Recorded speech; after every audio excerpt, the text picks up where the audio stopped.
Hello everyone. Today we are going to tackle this problem which appeared in NET exam in December 2017. So the problem that is given to us involves a reaction of cyclohexanone moiety which has an epoxide ring as well, which on treated with tosyl hydrazine followed by treatment with a base gives compound A, which is subjected to the hydrogenation condition. Let us see how we tackle this problem.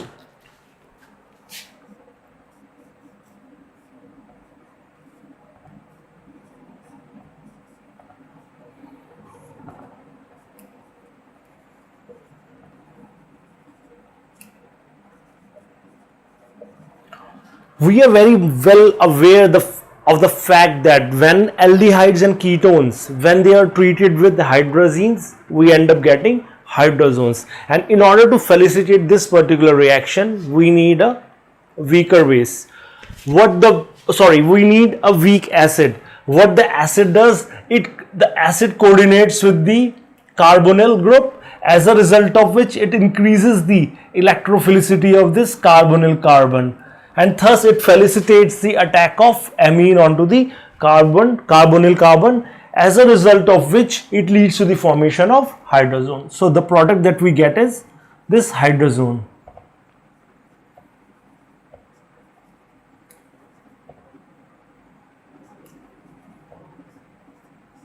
Okay, and next we treat this particular compound with the base.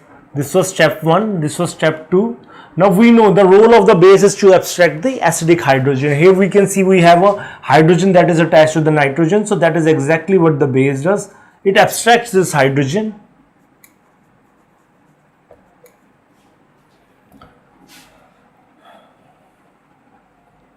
And now we have this anionic species.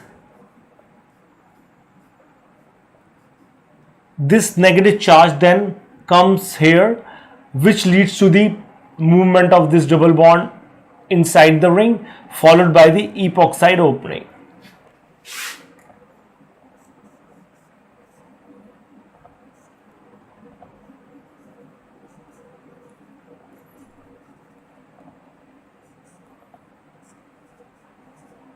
Okay, now the negative charge on oxygen, it comes back, and this single bond moves here, and now this single bond comes here and the tosyl group leaves.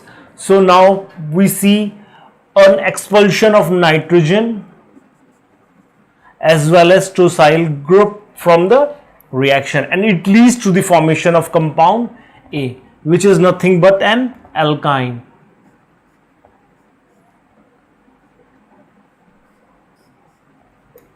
So this is compound A.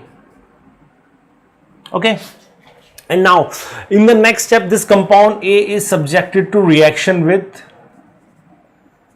palladium in calcium carbonate, and they have added lead acetate in the reaction as well.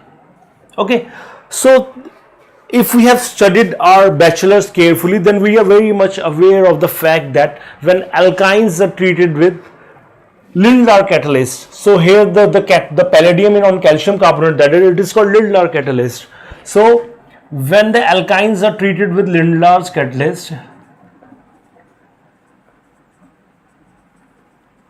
we end up getting cis alkene as the major product. Okay, and here the role of lead acetate is to decrease the activity of palladium. So what it does is it poisons the catalyst so that the reaction goes and it stops at the alkene stage, and it does not undergo further hydrogenation to give us a saturated alkene. So that is the purpose of lead acetate, to reduce the role of the lead acetate is to reduce the activity of palladium so that the reactions stop at the alkene stage. So this is the product that we get.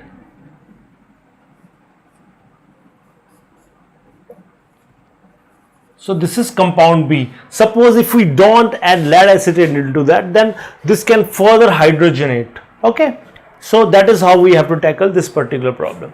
Thanks for watching the video, and if you want me to cover more topics, then do send me email on my email account, which is unlockchemistry@gmail.com. Thank you very much.